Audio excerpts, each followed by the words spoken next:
Hello friends, this video on molecular basis of inheritance part 34 is brought to you by examfear.com. No more fear from exam.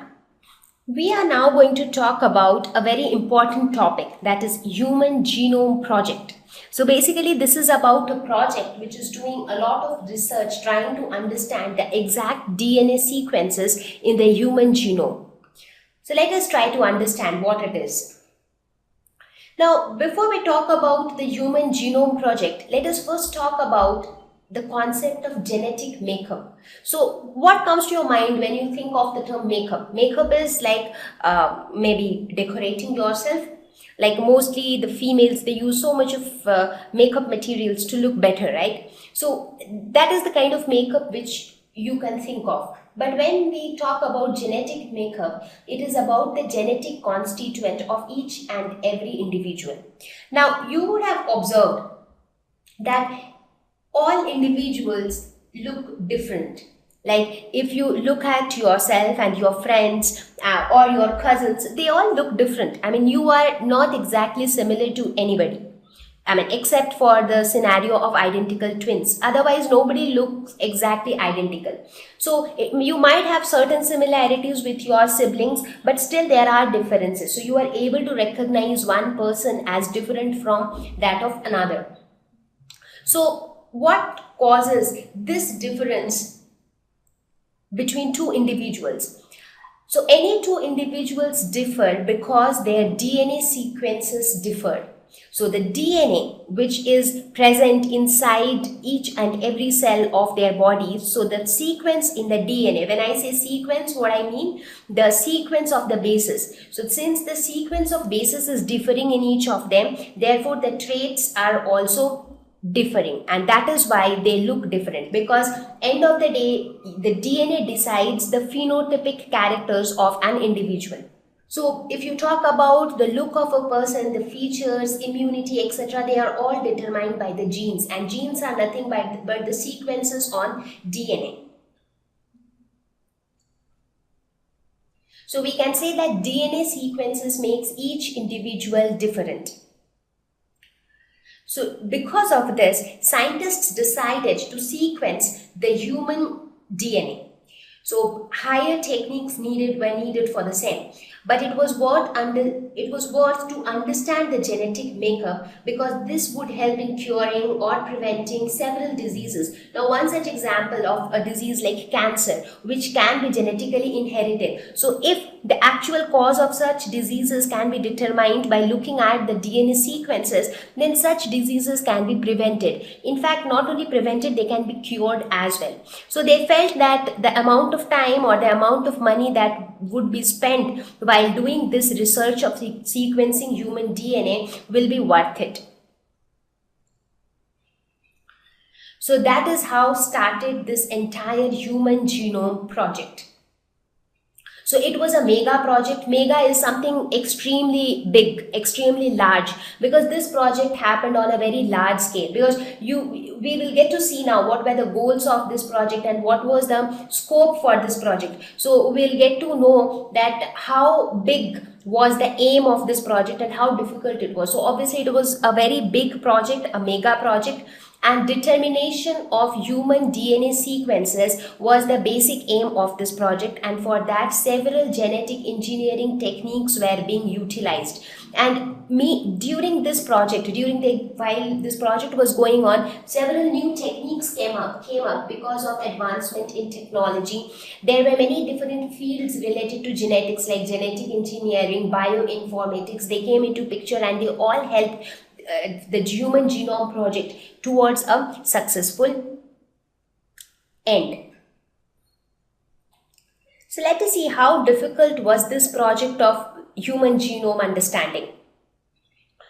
Now, we all know that each cell in the human body has 23 pairs of chromosomes. That means there are a total of 46 chromosomes in each cell. So these are the 46 chromosomes, and in each of these chromosomes there are thousands of genes which are located on them. So the haploid human genome. So when you say human genome, it refers to the haploid set of human chromosomes. So the haploid human genome contains 3 billion base pairs, because as we all know that on each chromosome we have thousands of genes. And what are genes? Genes are nothing but they are present on the sequences of DNA. So each DNA strand again will have so many base pairs. So there is a total of 3 billion base pairs in each human cell. So you can just understand how big was the project, and that is why it was termed as a mega project. Now, understanding or determining the sequence of 3 billion base pairs was not at all an easy task. So when I say the sequencing, what do I mean?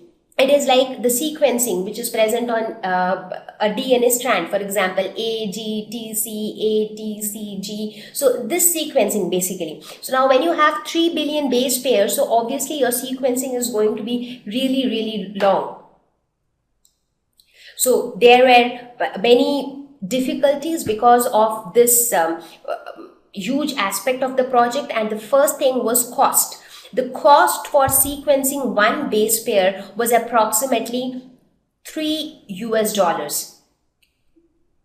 So if you want to sequence all the base pairs, that means if you want to sequence 3 billion base pairs, then the cost would be around 9 into 10 to the power 9 US dollars. So which is a very huge amount. So cost was one parameter.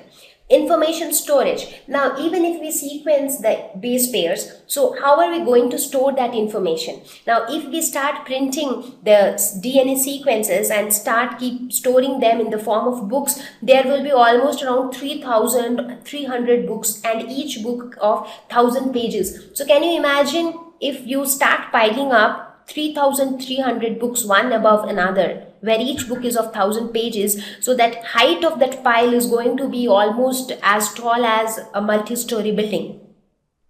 So there is no point storing information in the form of books, because it becomes extremely difficult to store it. It is absolutely not possible.